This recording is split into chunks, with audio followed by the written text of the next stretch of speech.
Hey, good morning, everyone. Thank you so much for coming. We're so elated that you're joining us today. This is a co-sponsored book launch of The Walls of Odds: Surviving Migration in the Age of Artificial Intelligence by Petra Molnar.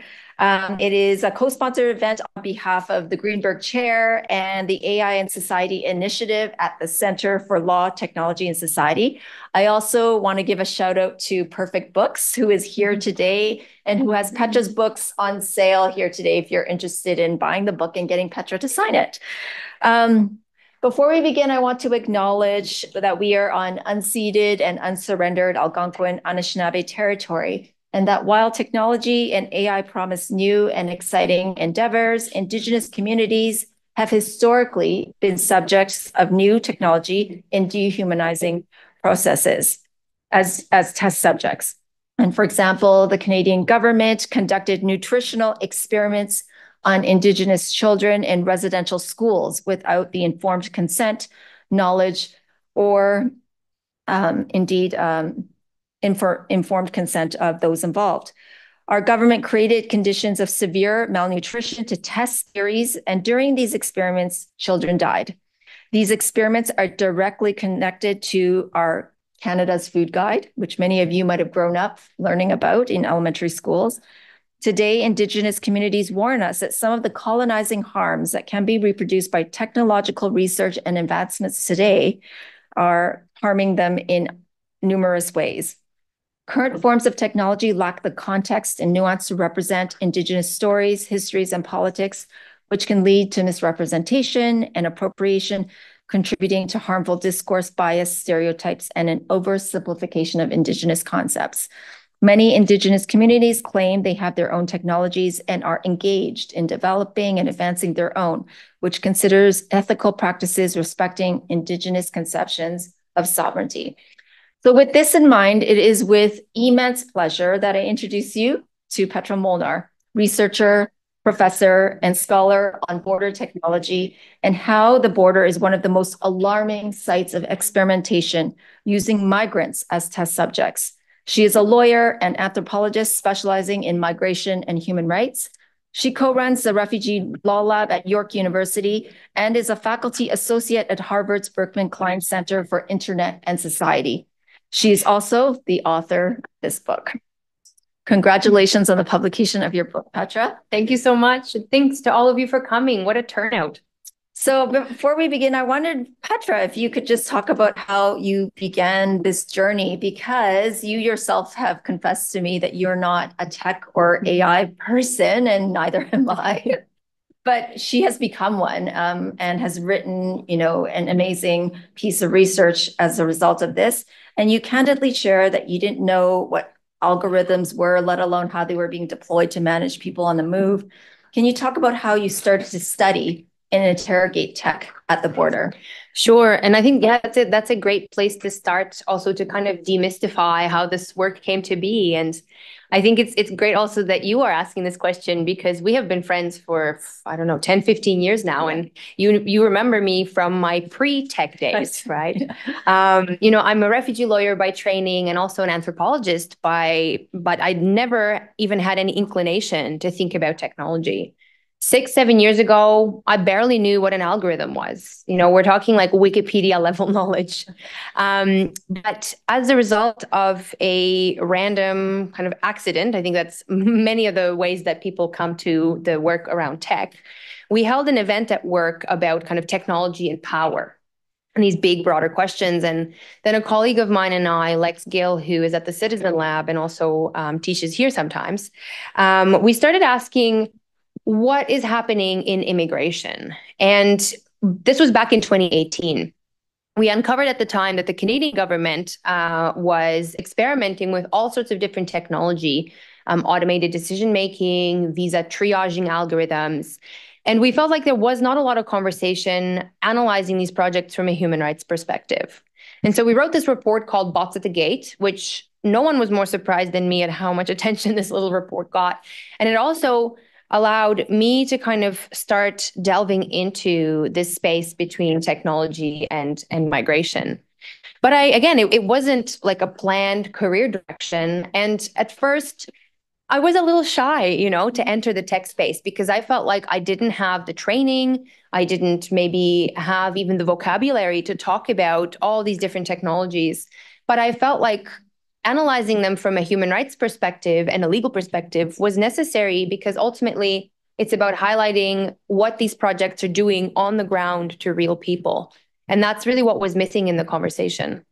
Yeah, thank you for that. So for anyone who's inspired by things that seem daunted by them, there is always a way to get acquainted with the subject matter, to really delve into asking difficult questions about our society, right?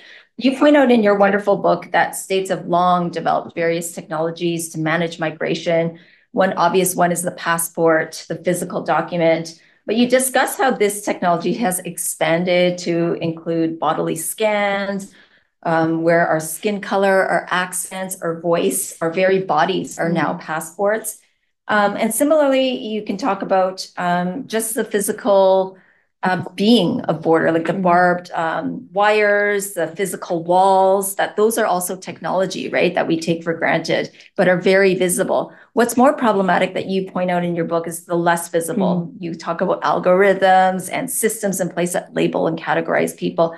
Could you talk a bit about what kinds of technologies exist at the border now, especially those that many of us are unaware of? And I'm perhaps thinking about what you can talk about when you went to the U.S. Mexico border, for example. Sure. So when we talk about border technologies, I use a really expansive framing to encapsulate all sorts of projects, the ones that you can see and the ones that are hidden. So basically, at every point of a person's migration journey, we are now impacted by some sort of technology, whether it's an algorithm or surveillance or even artificial intelligence. And I think it's important to have this expansive understanding because it allows us to critique the whole life cycle of how technology is developed and tested out at the border. Because borders have historically been these kind of testing grounds. They are spaces where regulation is deliberately limited. There's this kind of frontier attitude that goes along with the border, and it creates this kind of perfect laboratory of tech experimentation. But it's always important to bring it back again to the kind of human stories, right? Because there are real people who are at the sharpest edges of this environment. But it is also sometimes hard to do this work when you're trying to gather evidence and even gather visuals to kind of go along with this work to illuminate it to people, because sometimes this tech is actually very difficult to see. I mean, how do you take a picture of a discriminatory algorithm, for example? The U.S. Mexico corridor that you brought up, I think, is a good starting point because there you can actually see a lot of the infrastructure at play. And the border has been historically a very violent place already. What's happening is that border violence is being exacerbated through the use of this surveillance and digital infrastructure that has risen up. And at the U.S. Mexico border, you can see a lot of this firsthand. You can actually drive up to these AI surveillance towers. They've created this kind of surveillance dragnet that expands the border into the Sonora Desert. And interestingly enough, this is an Israeli tech company called Elbit Systems, which has been sold to the U.S. government and now repurposed through the use of these AI towers in the Mexico-U.S. corridor. So again, compared to other contexts that I've worked in, you can actually see a lot of the infrastructure at the U.S.-Mexico border firsthand. But I want to highlight one specific example. If you choose to read the book, you'll see that I've had quite a lot of surreal experiences over the last 6 years. But one of the most surreal ones happened in February of 2022 when I was in the Sonora Desert working with some search and rescue groups. They're the groups that go into the desert to assist people on the move who might be in distress. They drop water, and sometimes they work with human remains. And interestingly enough, a lot of them are actually 70 or 80-year-olds. They're retirees who have chosen, instead of being on a sun lounger, to go into the desert, and no matter what their political orientation is, and participate in this kind of search and rescue efforts. And I was working with one particular group called Battalion Search and Rescue, which was started by James Holman, who's a former Marine, who really felt compelled to start this organization. And literally, when we were on the sands of the Sonora, in February of 2022, the Department of Homeland Security announced that AI towers and drones and cameras are not enough. that a new tool is necessary to augment this growing surveillance dragnet. And that tool is a robodog. This is something you might see on an episode of Black Mirror or another sci-fi show, but this is now going to be joining the global arsenal of border enforcement tech. But I just want to leave it on this one point. I mean, this is scary and viscerally disturbing on many levels, but the future isn't just more technology. Unfortunately, it is more death. There's been a near tripling of deaths since the introduction of this smart border technology at the U.S Mexico corridor. And here, James and I went to visit the memorial site of Mr. Elias Alvarado, who was a young husband and father from Central America, who came to the United States in search of a better life and unfortunately died in the Sonora while he was on his journey. So this is the context in which robodogs are running around. And this is something very disturbing that I think we really need to address. Yeah, I'm just thinking about like dogs are, pets for some people, but in other respects, they could be a source of fear. And the way that they've depicted a dog in this kind of technological way for a very specific, scary purpose is very disturbing. You described several times already how the border is a laboratory, how it is a site of high risk experimentation. And this is not apparent to those of us who experience different kinds of borders, right? But why is it important to label or identify the border this way? Why is it a frontier we should observe more? And I'm thinking about how you write in your book about how smart borders kill. And you've alluded to this very well already. You talk about the EU Frontex apparatus and the Mediterranean corridor as an example in your book. Yeah, definitely. I mean, I think what I try and do, partly, I think because I come from a migration background personally and professionally, I always try and bring it back to the context in which we're operating. And that is this kind of bordering as a practice. This is, of course, the infamous Trump wall that you can see and actually drive up to. And I always show this photo because it reminds me both of the kind of physical violence of the border, but also of its kind of socially created arbitrariness. So this is the wall that runs between US and Mexico along the El Camino del Diablo, the Devil's Highway there.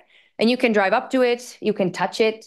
Its rust will stain your hand for the rest of the day, kind of as a physical reminder of itself. But it also ends.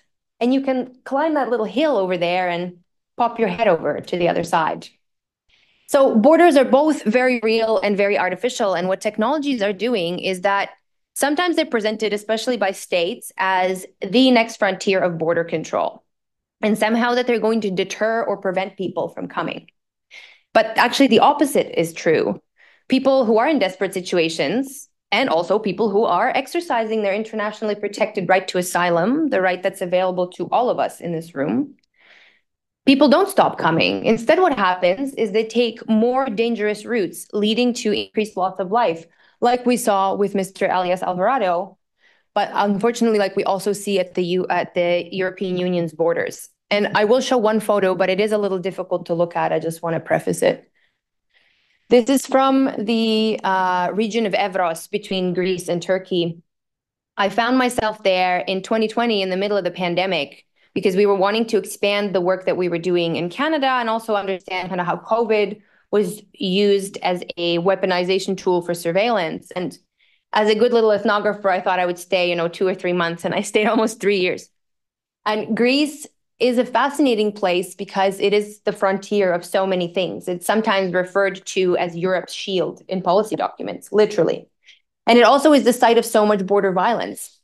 This is a cemetery of people on the move who've passed, making the dangerous crossings into Europe. And yet this is the region where so much experimental surveillance tech is being rolled out.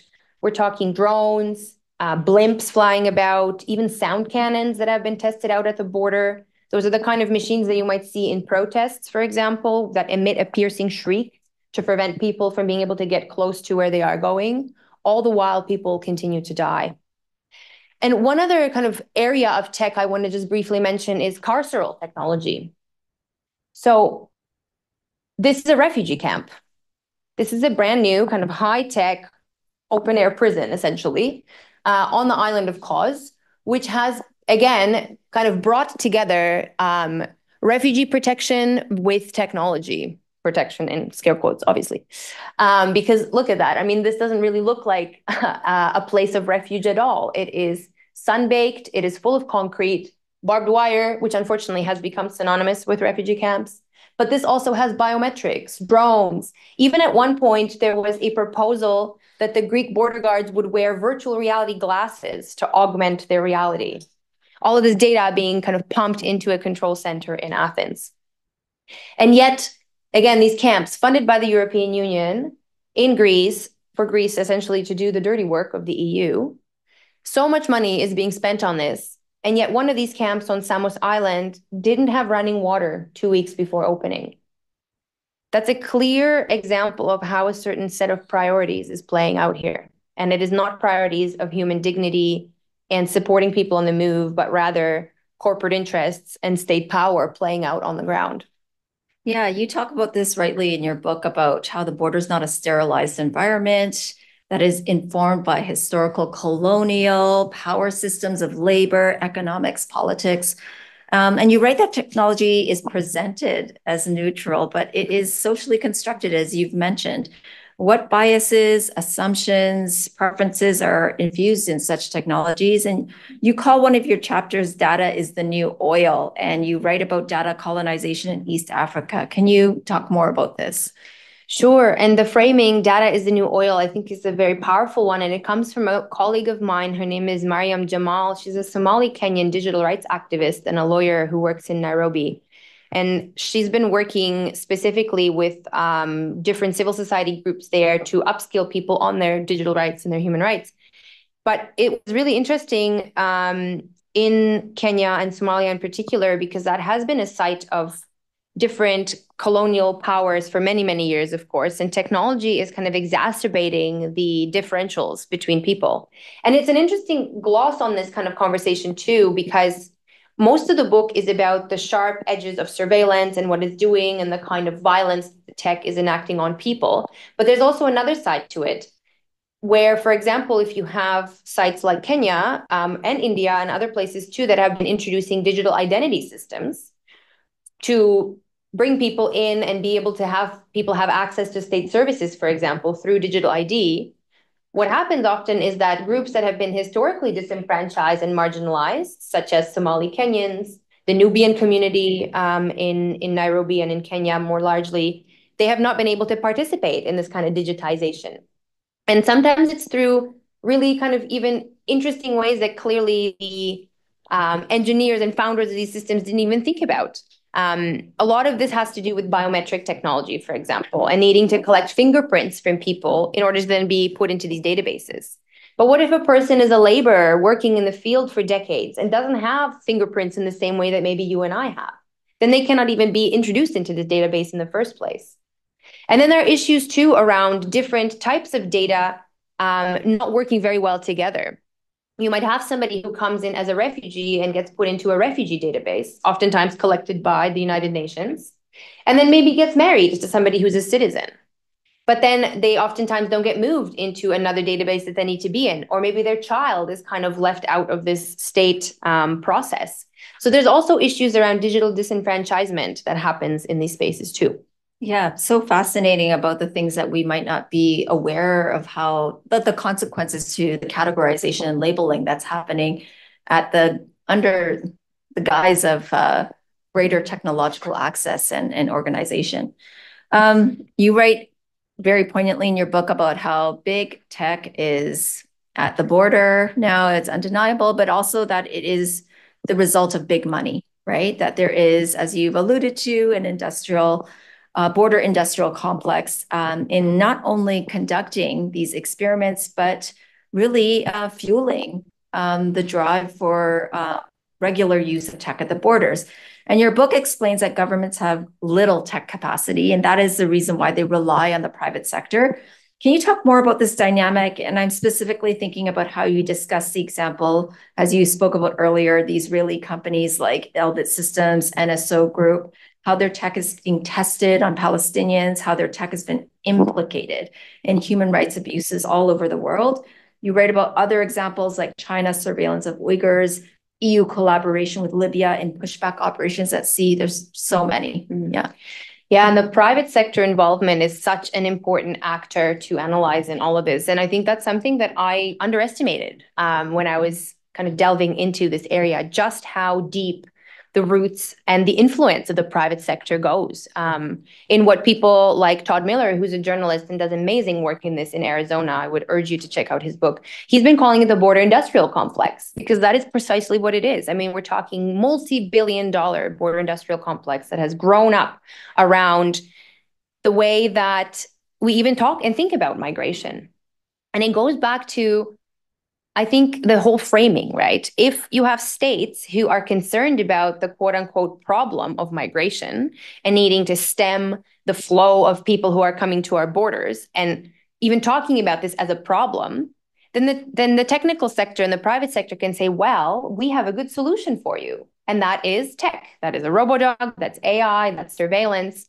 And we're going to make money off of this. And that's precisely what happens. And it is incredible when you start actually analyzing or following the money to try and get a sense of just how many players there are.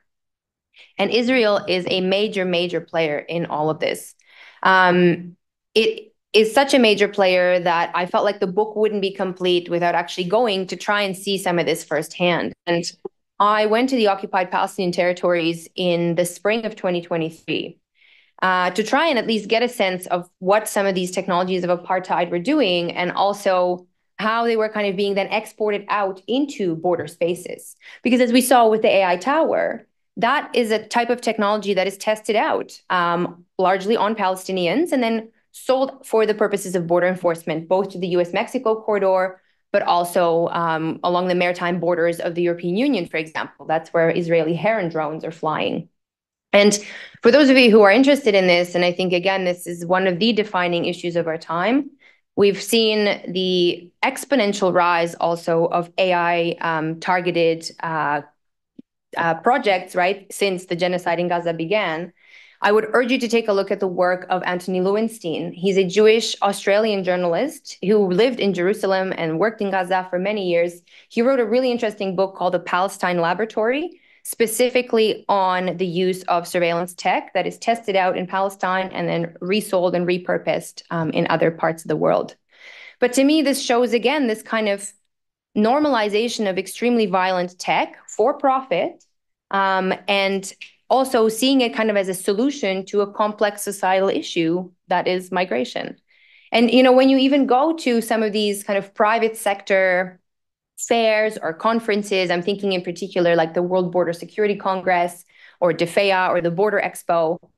I mean, it's really kind of disturbing to see just how normalized the kind of private sector is. And not only just, you know, US and Canada companies, but you also see Elbit Systems there. You see Celebrite, you see other Israeli surveillance companies that are the ones that are normalizing what we innovate on and why. Yeah, it's really astonishing how there's very, it's almost like they're treating it like a gaming conference, like come and see what the latest toy is that we can offer you kind of thing, right? So so fascinating. If I may, yeah, I mean, there is totally a gamification element to all of this. And I have a recent anecdote if I can share it. Yeah. So at the beginning of August this year, I went back to Samos Island, which is one of the islands where these refugee camps have been tested out, just to kind of monitor and see what's changed in the last 3 or 4 years that they've been introduced. And while we were there, I was there with some colleagues. We decided to fly our own drone, kind of like, you know, you have the border drone and then you have the documentation drone. We thought, okay, why not lean in on this and try and get some documentation for ourselves this way. And so my colleague was piloting the drone. And, you know, I've been around them and I'm sure many of you have as well. Maybe you even have recreational drones for photography. But I've never actually, I have to say, spent a lot of time actively looking at what the drone is doing. And as my colleague was kind of flying it up, you know, it like whirs really quickly into the sky. And then you see these like interesting aerial shots, you know, of the camp and all the surrounding areas. You know, he was kind of piloting it about and then was eventually bringing it closer to where we were. And you could see the teeny tiny car that we were in. You know, there's 4 of us, so a little white box and then 4 little dots. And I just had this realization. I was like, wow, you know, if this is how you look at the world, if you look at it through a screen, it kind of makes sense why massive dehumanization would happen, right? Because there is this kind of massive barrier between you and the rest of the world. And if you are making decisions that have life and death consequences, whether in conflict or with migration, again, technology works to exacerbate these barriers and this dehumanization between us. And then my colleague made a little bit of an off-color joke, as the drone was kind of landing. He says, now we dropped the bomb. But you could see how that can happen, right? Because you don't see humans. You see little dots. You see little targets, so to speak. And it really felt like a video game more than real life. And I think this is precisely the kind of normalization that we need to interrogate. Yeah, this flows nicely into my next question for you, is just how tech is fueling that dehumanization of persons. And I was especially fascinated in your book with, everyone's aware of the Russian invasion in Ukraine and the mass movement of Ukrainians out of Ukraine, and how it's even for that group of migrants, the turn to Ukrainians not being true Europeans and familiar divide forming of us versus them at the Ukraine-EU border, and how refugee camps like this one are now digital prisons, as you say. So could you talk a little bit more about how tech, flowing from this example, about how that is actually fueling a distance between us and the persons that are the very subject matter of the border? Yeah, and this is a theme that's come out over the last number of years that I've been working on this, and I don't ever want to homogenize an entire group of people on the move, but there's definitely a theme and a trend that I've noticed. People reflecting on kind of being reduced to a fingerprint or an eye scan, or feeling that kind of mass distance between the decision maker filtered through this kind of lens of technology. But then internally too, it's interesting, I think, to analyze how powerful actors are using technology to kind of diffuse responsibility over decision making as well, further resulting in dehumanization. I'm thinking in particular, just even the way that legal responsibility is operating now, when we start augmenting or replacing human decision making with any kind of automation, right? I can give a direct example. A few years ago, 7,000 students were wrongfully deported out of the UK because an algorithm accused them of cheating on a language test. And it made a mistake. This algorithm made a mistake, and 7,000 students were deported. So let's say that you're one of these students and your whole life has been turned upside down and you want to challenge this. How do you do this? Who's actually responsible, right? Is it the person who codes the algorithm? Is it the immigration officer who uses it? Is it the algorithm itself? Should an algorithm have legal personality in a court of law? Like, is this where it's heading? I mean, this is the frontier of a lot of human rights litigation now. And to me, it also highlights, again, this kind of responsibility laundering.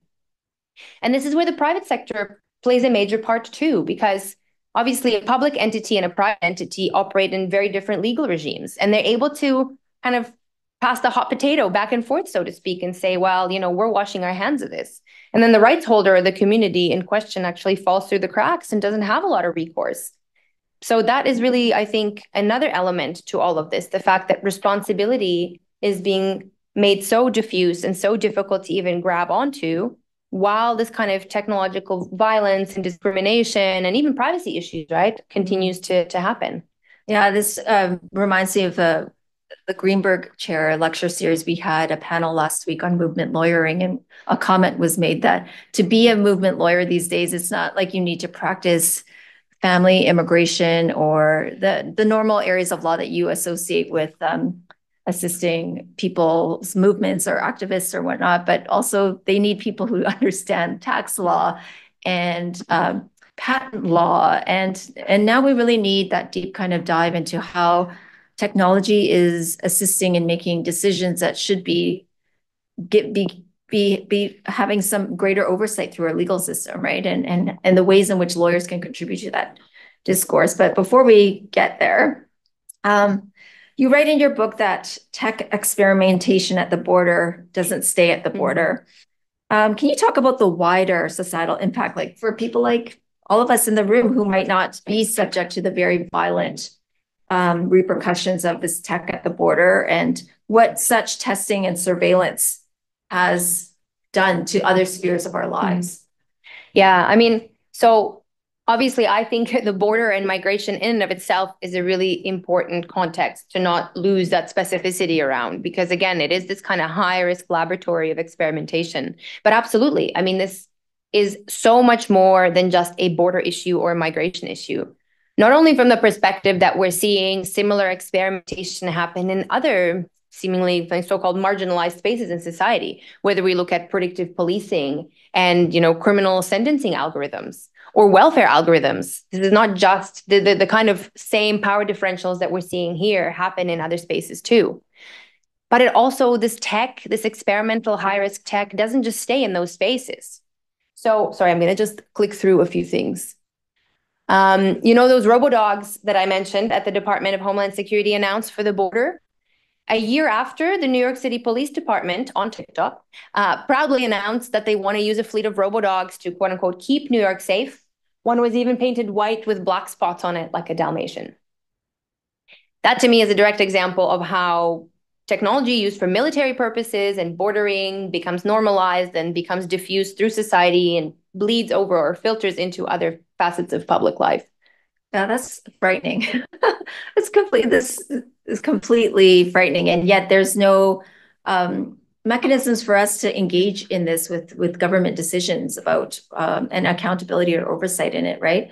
So, we're at this juncture now. Like, we're in a law school here. How do we, as lawyers, improve conditions for people subject to these kinds of oppressive and unfair regimes? Are there legal frameworks in place that can address these potential misuse and provide avenues for inquiry or investigation? What do you see as law's role as a lawyer in intervening in the border space? What role can law play in limiting, diminishing the harmful interactions? Is it just creating frameworks of oversight or accountability? Is there more governance or direct regulation needed? What should we do, Petra? Tell us. It keeps me up at night. And those familiar with my work, I'm a reluctant lawyer, but I am still a lawyer. So I will put the lawyer hat on for just a second. I mean, it's an interesting time right now because I think when it comes to border tech in particular, the evidence gathering phase of this is still very much alive. Like, I think we really need to get a broader sense of what even is happening. Like, what are some of the technologies? What are these projects? Why are we not being told, right? And even having a societal conversation about whether or not we want robo-dogs at our borders or on our streets, right? So I think we are in that phase. But it is also an interesting time from a regulatory and governance making perspective now when it comes to tech. I'll speak specifically to border tech. I mean, unfortunately, there were some really promising directions that things could have gone, and they didn't for a variety of reasons, which I'll get to. But it is a time where I think a lot more people are thinking about, well, clearly there are no guardrails around a lot of this, and how can we actually do this? For example, so the European Union recently ratified its long-awaited Act to Regulate Artificial Intelligence, or the AI Act, on August 1st of this year. It was in the works for many years. And, to be totally fair, it's really hard to write a law that is so huge and so all-encompassing that tries to regulate AI, right? From toys to healthcare to border tech. So it's not an easy job. But perhaps unsurprisingly, this huge act once again falls short on some of the high-risk, sharpest edges of tech. There was a group of us, academics, lawyers, civil society, who were trying to get European members of parliament to think about the human rights impacts of border tech and put some red lines under the use of some projects. For example, predictive analytics used for pushbacks or border interdiction operations, which are illegal, or individual risk assessments using AI in immigration. But unfortunately, given, again, the political climate around migration, none of these were taken up. And it's interesting because it's like when you actually go to the text of the act, at first blush, it seems like it's pretty good, right? There's the risk matrix. Border tech largely falls under category 4, which is considered high risk. So like, what's the problem? Well, when you actually go into it, you realize that there are so many exceptions for national security, and borders and national security go hand in hand together. So even the weak kind of oversight scaffolding that's there doesn't even encapsulate border tech. So what do we do? I mean, I think a holistic kind of approach to trying to put some guardrails around this is the only way. We need international conversations on this. Even though, of course, do we need another treaty that is non-binding and unenforceable? Regional mechanisms we definitely need also, but that's tricky too, because it's like if the European Union has not really gone hard on limiting border tech, what's the incentive for Canada or the United States to do so? But I think actually what helps me and gives me a little bit of hope is more localized action. Some municipal action, for example, has been really inspiring. We've had entire cities in the United States, for example, that have banned facial recognition in public spaces. So there is, I think, a lot to be said about community approaches to all of this and not losing sight of the fact that there are real humans who are being harmed by this. But it is also really depressing, I think, to think about this too, because, we can't even agree on a ban to stop using autonomous weapons in war, right? The most extreme use of tech. So we can't even agree on that. How are we going to agree on like visa triaging algorithms or even robodogs, right? It's I don't know. I'm not particularly hopeful that we're going to see a lot of robust lawmaking in this space anytime soon. Yeah. So, because this is part of a wider series on movement lawyering, let's talk about those community strategies for resistance among migrant communities. You talk a little bit in your book about how migrants themselves are quite adept at and quite savvy and resilient. And how do we as lawyers support migrants who are on top of this, Yeah, and I think that's such an important area to talk about too, because this stuff can get so depressing and dystopic. So that is, the majority of stuff that's happening, but that's also not the whole story. And maybe I can highlight one project in particular that we've been incubating at the Refugee Law Lab called the Migration and Technology Monitor. So we started this back in 2020, and you know what? It was going to be an archive and a platform and like yet another website to hold a bunch of work. But it actually organically developed into a community.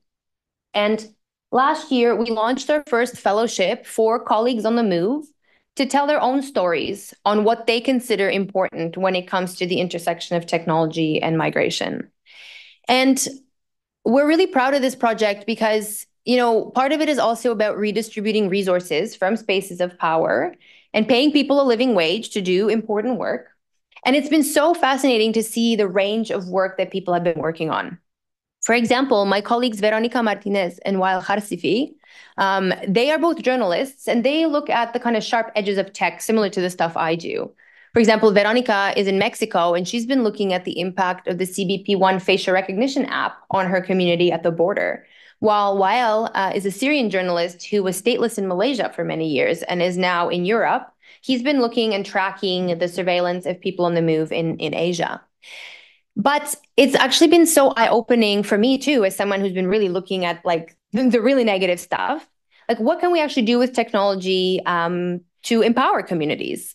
And Neri Santaya is a great example of this. She's a Venezuelan refugee who is also such a chatbot expert that she developed a chatbot specifically for her own community to assist people with access to lawyers, psychosocial supports, doctors, and making it, very much a by the community for the community project. Rajendra Paudel, he's a former migrant worker who spent many years under surveillance in the Middle East. He's now back in Nepal and has become a social media influencer, really, and also an amazing resource for his own community to use technology as a tool of empowerment for knowledge sharing. And last but not least, my colleague Simon Drotti, he is a data analyst and a refugee living in Uganda. He developed a really beautiful project called the Memory Scroll, which is essentially an online storytelling archive for his own community to act as a bit of a memory-making tool and a tool of psychosocial support. And we were really lucky because we have a second cohort of fellows with us this year with colleagues from Palestine, South Africa, Sudan, Mexico, doing all sorts of range of other work. To me, it's also a good reminder that there's so much expertise that is within mobile communities. And so much of this is also about creating space and making space for people to tell their own stories. And I hope that the conversation around tech, its pitfalls, but also its promises is led by people with lived experience, because that is really where the true expertise on these issues comes from. Yeah, that's such a great hopeful note to kind of think about that, despite all of this disturbing awareness that we have gained through your research, that there are pockets of expert communities that we could be supporting and working with. So I wanted to invite all of you who have generously come today to launch Petra's wonderful book, to ask her any questions you might have about her research. We literally just looked at the surface, the top of the iceberg in our conversation today, but she's visited many border sites. I invite you to ask her about her field work, ask her about what it's like to work as a lawyer, as a human rights activist in this field, and and anything else that might be on your mind from the presentation. So, yes. I'm just wondering, like, when you do field work, what kind of like specific challenges are there that you don't have when you're doing maybe more like reading articles and doing the academic work?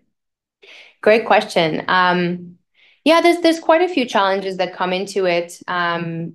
Specific ones inherent to the work itself, sometimes being quite difficult, or being in spaces that can be considered dangerous or difficult to work in, especially as a woman.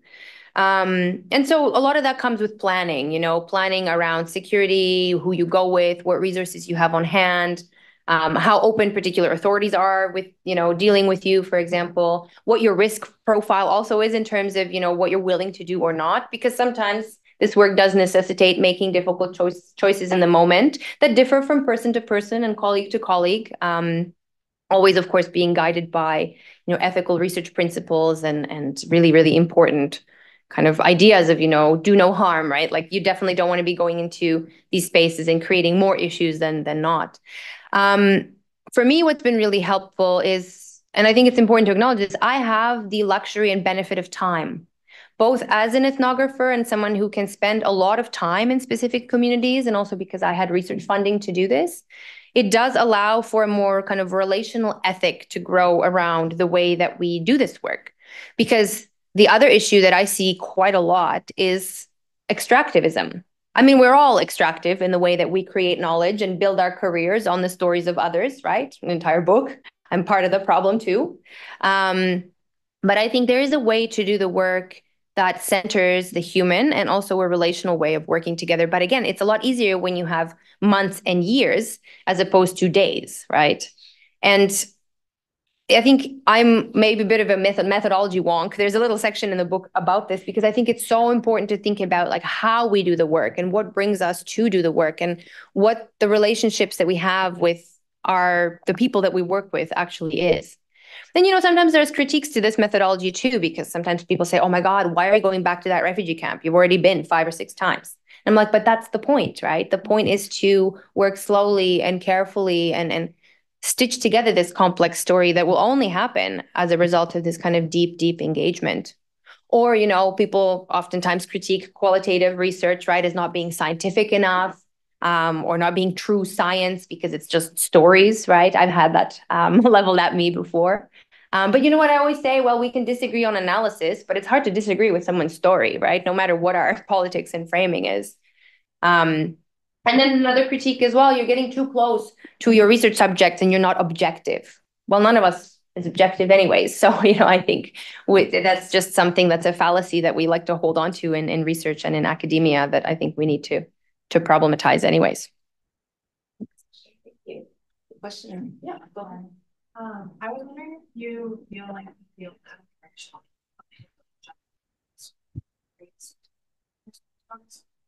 issue and how do you do that question, or like how you manage that?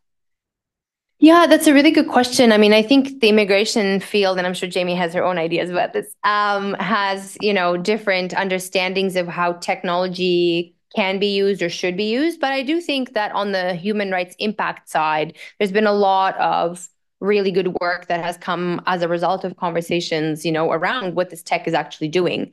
And in Canada in particular, a lot of the tech was actually discovered by working lawyers, through access to information requests, for example, when a case looked kind of off, like, oh, there's something weird here. Let's do an access to information request. And boom, all of a sudden, people realize that there's an algorithm making decisions as opposed to a human decision maker. So I think there's been a lot of, knowledge sharing and information sharing among, the refugee and immigration bar in particular, which has been really great to see. And some openness on part of the government too over the years. To engage with criticism as well. Although they do seem to be very much on the train of like more tech is better. So we don't seem to see eye to eye very much there. But I think because it's such a developing field, a lot of it is still very much about kind of connecting with each other and creating this kind of community of practice around these issues. And then also learning from other areas of law too, where tech maybe is even more developed and in use and what that has done. What do you think, Jamie? Yeah, I agree with you. I think there's a lot to learn. Like the government's not always transparent on what tech they're using and how they're using it. And so one of the things that I think lawyers are really useful at is asking, like, how did you come to these reasons? How did you make this decision? And that has actually shed some light on a lot of really important things, especially in Canada. Yeah. Other questions? Thank you for this really great presentation. I have a question regarding the collection of data in refugee camps. I was wondering what is the motivation for organizations, humanitarian organizations like UNHCR, to require that sort of data in order to access humanitarianism, for the internal and external forces that kind of make that happen? That's a great question, because I think we kind of skipped over the international actors in this, the international organizations, another huge area of kind of actor mapping, because for sure they are one of the most important pieces in this story because they normalize the collection of so much data. I mean, all you need to do is go to, one of the international documents, right? Like the Global Compact on Refugees. And you see that the first point is more data, right? This kind of normalization that more information, more data is better. Some people have called it the datification of the refugee response. So part of it, I think, is wanting to be on the kind of front lines and the vanguard of innovation. And that kind of, again, techno-solutionism or an AI arms race, some people have called it, right? That international organizations are also part of. And some of it, I do think, comes from a motivation of wanting to make access to services more efficient, faster, quicker, which, is a worthy goal, right? This is what we see with a lot of the adoption of biometric technology in refugee camps. And I'm thinking, for example, specifically of iris scanning, which has become pretty normalized in different refugee camps around the world, including the refugee camps in northern Jordan, where a lot of Syrian refugees were coming in 2015, 2016, and onwards. And again, a lot of this is presented as like, great, we need more biometrics so that people can be processed faster. In Azraq camp in particular, there was a project that was like, well, we're just going to do away with people's identity cards and use iris scanning in exchange for food. And so you have your iris scanned and then you get food. Sounds pretty good on paper, right? Well, maybe. But then when you actually start asking people who are in the camp, who are receiving aid, well, how do you feel about this, right? A lot of people don't feel comfortable having their irises scanned. I mean, would we feel comfortable if we went to our Loblaws and paid with our eyeballs? I don't know, but we can say no, right? We can opt out. But when you're in this space of a vast power differential, it's like, well, you either get your irises scanned or you don't eat that week. That's not really free and informed consent, right? And yet it's become so normalized under the guise of efficiency and making access to humanitarian aid faster, which again is a worthy goal, but like at what cost, right? And the last thing I'll say about international actors that is really key is that they're also not a state and they're not a private actor. So how do we regulate them? Right? From a regulatory perspective, they're a really tricky beast because they slip between these two areas. And all we really have is, usually internal documents that say, well, yeah, we promise to not misuse this data. Except it does actually happen. Another case for you is from a few years ago where Rohingya refugees have been escaping Myanmar for many years and ended up in Bangladesh. The United Nations High Commissioner for Refugees has been working with them there. They collected so much data. And then they say, inadvertently, share this data with the Myanmar government, the very government that the refugees were escaping from. Like, how can this happen? Even when you have internal data safety procedures. I mean, clearly, to me, this shows that we need to have way more guardrails around the way that international actors also collect data. Yeah. That's a very disturbing example. Well, and one more thing I would say too is, again, this is an ecosystem problem, because if you have the UN or the International Organization of Migration, IOM, or even, other actors that are big and well-resourced, World Food Program also comes to mind, which, by the way, the World Food Program partnered up with Palantir Technologies a few years ago. Palantir, also very problematic private actor with a dubious human rights record. Interesting choice there. Like, if you have these big, powerful actors in that ecosystem pushing more tech, more data, well, what is a small NGO or a civil society actor going to do if they want to be participating in that system as well? They're going to feel like, well, we either digitize and start using tech, or we're going to be left behind, and we're not actually even going to be able to assist the people that we're working with. So again, it's that normative power that I think is important to pay attention to. Yeah, absolutely. Any other questions? Yes. I have kind of a bland question, but your book is written, I think, for anybody to read, which I found really interesting as I was going through, because there's lots of complex dystopian ideas and things like that. So can you talk about how people can raise awareness in their own circles of influence? Like, how do I talk to my parents, my brother, or educated friends about this, so that you can get kind of public interest behind the ideas? Oh, yeah. And thanks for saying that. I mean, I definitely tried to write this book in as accessible way as possible. Yeah, there's still theory in there, Achille and Balibar, they made it in, but in a way, hopefully, that is a little bit more interesting to a general reader. Because I wanted it to be accessible and something that anybody could pick up and read. And I have to say, I think the pinnacle of my career has been the fact that this book is available at Target, which makes me very, very happy. Of course, support local small bookstores instead, but I just mean it's great to see that it's accessible, and hopefully also, a little bit more affordable than your traditional academic text, and the softcover is going to be even cheaper. But yeah, it's a good question about, like, how do we actually talk about these issues with audiences and family members and friends who maybe have very different politics than us, or maybe we're not interested in these issues. I think a lot of it, and maybe this sounds a bit simplistic, but it goes back to storytelling and how we need to humanize these issues and use or rely on stories that we've been, privileged to share in a way that can be helpful, maybe to humanize these issues a little bit. Because it's one thing to talk about policy and theory and even data, right? Which I think is very important. And sometimes numbers can help us to make our points. But I think so much of tech and even law and migration in particular has been talked about in such kind of arm's length ways, right? Masses of people coming and this and that. And it's individual stories, it's communities, it's families that are not very different from all of us here. I mean, we are all migrants in some way, shape, or form, unless you're part of an Indigenous community here in Canada in particular. So I think it's about finding a way to hook a person's life experience with some of the issues that maybe you're passionate about or concerned about. And I think that's where stories and storytelling can actually be very helpful. Mm-hmm. Yeah, such an important lesson. I mean, I think that's the challenge of our times, is just being able to talk about this over the dinner table, and especially since Thanksgiving is coming up, that might be a fraught space for some people. But yes. I guess the data that can be collected, especially with technology, some of it is disturbing and some of it is useful. Let me suggest two use cases. One is the Canadian border. You don't want to let terrorists in. You want to understand what's going on. And the hot topic these days is, I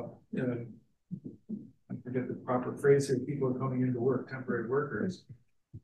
So what data, what regulatory framework or legal framework would you advise in order for good uses of the data to be made feasible, but untoward uses not to be made easy to do? And different, pick your use case. The other one is a friend of a friend spends time in refugee camps interviewing people possibly to offer them asylum here in Canada.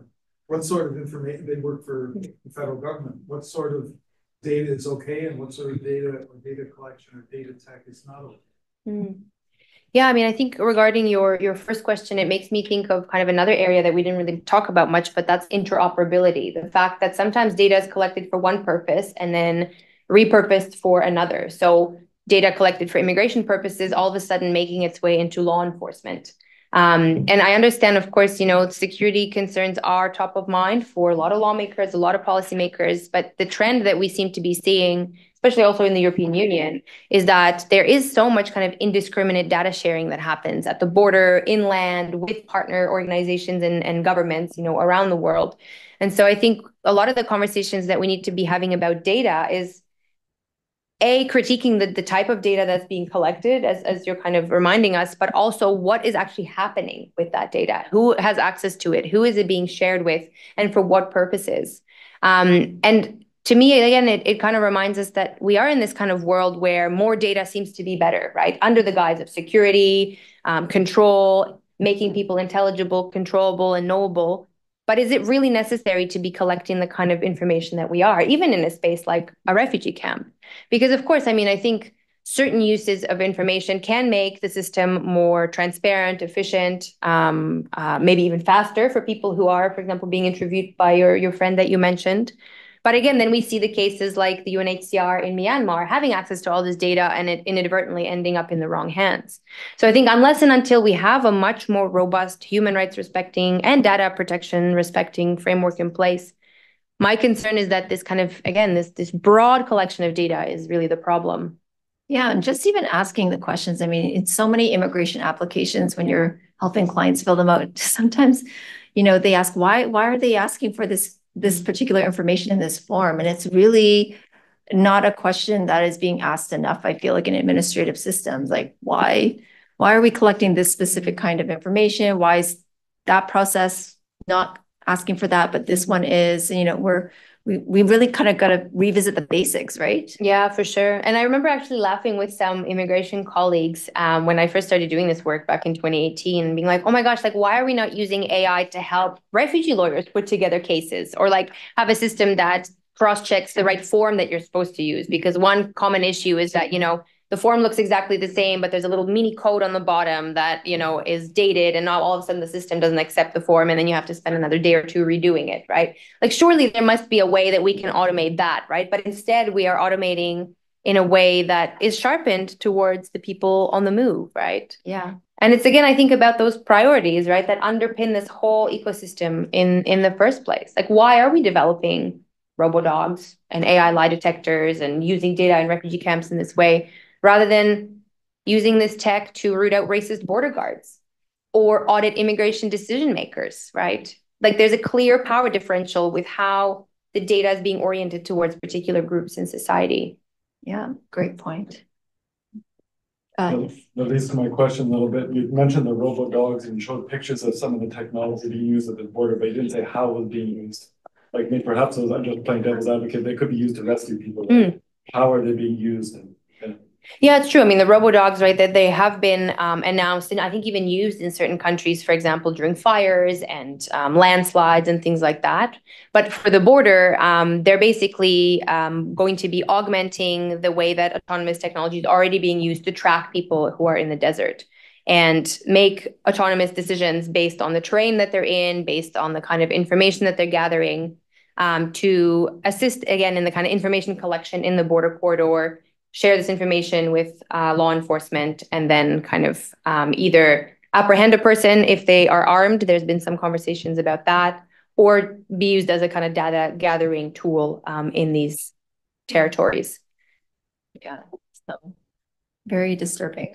But I guess largely maybe also just to reiterate, so much of the technology that's used at the border, particularly the U.S. Mexico corridor, is about kind of expanding the border surveillance, not just from the physical border point, like the wall, and it's, a couple meters on each side, but it really has created this kind of dragnet, because the robo-dogs are just one little manifestation. And, I sometimes hesitate using that example because I think it's such a visceral one, but it's also one of so many other less sexy examples, right? But like the AI towers, the drones, the other types of tech, it basically creates an ever-widening border, the everywhere border, so to speak, that kind of assists in apprehensions, in surveillance, and then also in pushing people into life-threatening terrain as a result of wanting to avoid the surveillance that's happening there. If I can just share actually another anecdote.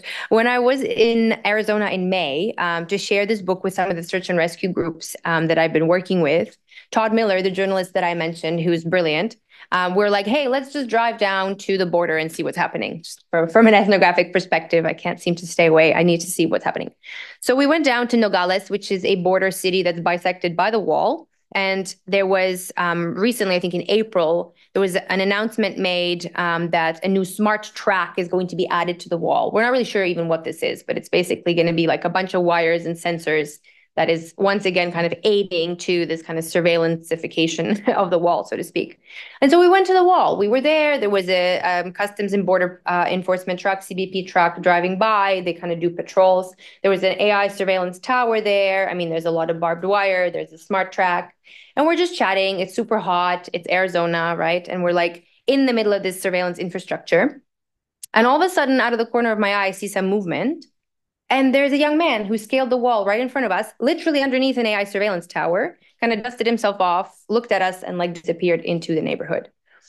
And I've never actually seen that so close before. But to me, it highlighted again, like how deep this kind of surveillance machinery is, but how often it just doesn't even work the way it's intended, right? And it doesn't stop people from coming, in this case, blatantly, but in other ways, you know, people are then just changing their terrain. But that's another kind of element to this that we didn't really talk about together today. The tech works, but it doesn't work, you know. In Greece in particular, you know, there's all this stuff, biometrics, virtual reality glasses, data, but is it even being shared? Is it even being collected? I think it's also important to analyze this from a kind of performance perspective, this performance of tech and performance of surveillance and what that's doing at the border. Yes, go ahead. You describe yourself as a reluctant lawyer. I really appreciate it because I sometimes feel like a reluctant law student. And I was wondering if you could speak a little bit or you can give suggestions for people who may be interested in like academia. What are the ways that a legal law degree helped? What are the ways that practicing law help in working towards that in your experience? Or Sure. Yeah. I mean, I really struggle with being a lawyer, but I think that's a good thing, you know, because it reminds us of how problematic the profession has been and is. And that still doesn't negate its usefulness in some way, because I think it's like a toolkit that you can draw on and you will have a different understanding of how power operates in society. And perhaps it'll give you a different vocabulary or a lexicon to talk about the issues that you really care about. You know, and I laugh about this too, and I know I've said this to you many times, Jamie, but like the work that I do now is not that different than before I became a lawyer, right? I came from like the migrant justice organizing space, but somehow when you say something as a lawyer, you're taken a little bit more seriously, which I don't support. You know, I'm not saying that it is a profession that deserves this kind of exaltation, but it does give your analysis and your work a little bit more of a different edge. So I'm really happy that I have this toolkit, but it's one that I think, you know, I don't sit comfortably with. And I think it's important to kind of interrogate as you go along and as you build your legal practice and also your own relationship to the discipline and to the law. I think it should be uncomfortable and it must remain uncomfortable. That's, I think, how we know that we're doing good work with it. Yes, question in the back. Oh, can you speak up? People have background in technology. Do you think that's like limiting to your research and like your current like pivot in your career? And then how do you manage people? Oh, you don't really know enough about data to simplify all this like AI technology. Great question. Yeah, I mean, I think at the beginning I did feel a little bit uncertain how to kind of bridge these two worlds together or how to talk about the very real impacts of the tech on people without having that kind of technical expertise. And I mean, I think it's important to recognize your blind spots and also be clear about what your own contribution to the conversation is, right? I'm not a technologist. I am not an expert on the machinations of this, but I can talk about what this is doing to real people and perhaps what some of the legal issues are. And I think that's been helpful. But definitely, for sure, there's criticism and sometimes it's warranted.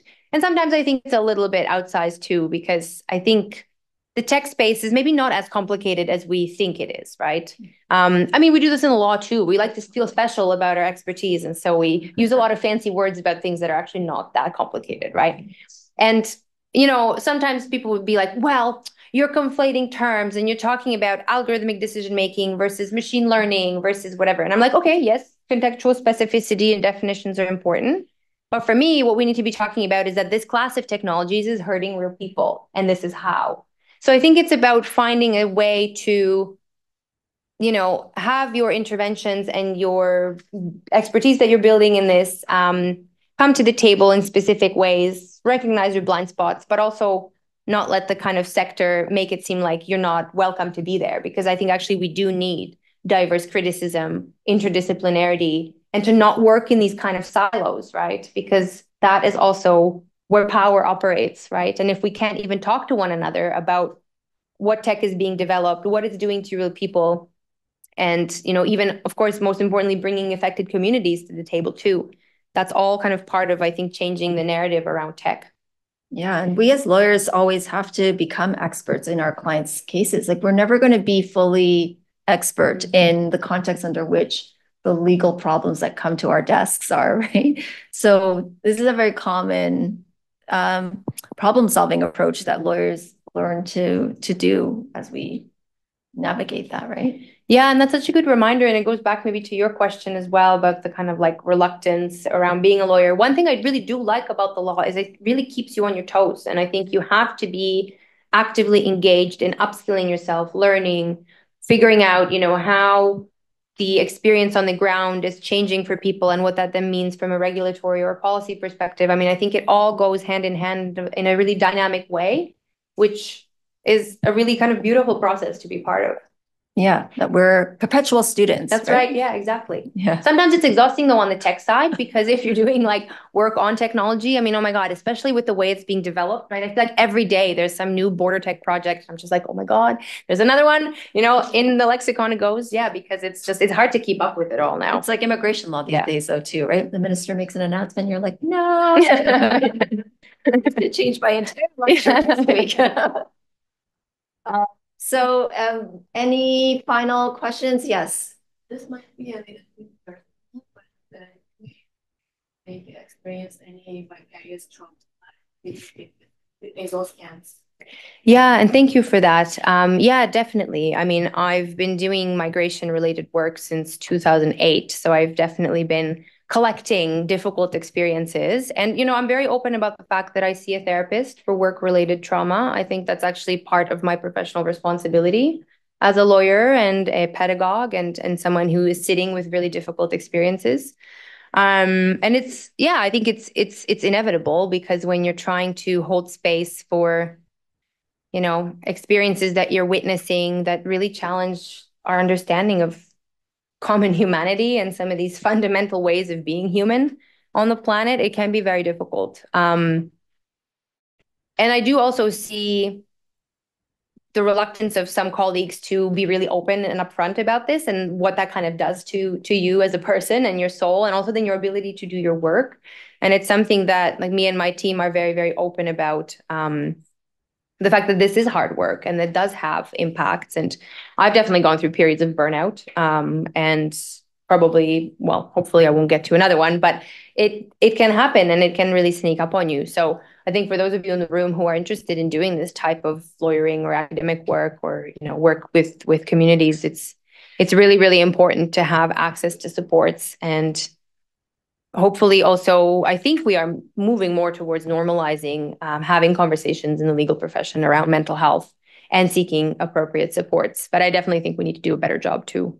In fact, next week on October 2nd, Myrna McCallum, who is the host of the Trauma Informed Lawyer, will be here at the law school speaking with Angela Starrett on October 2nd. So I invite you to come to that talk and ask her these kinds of questions too, because she's an expert in it.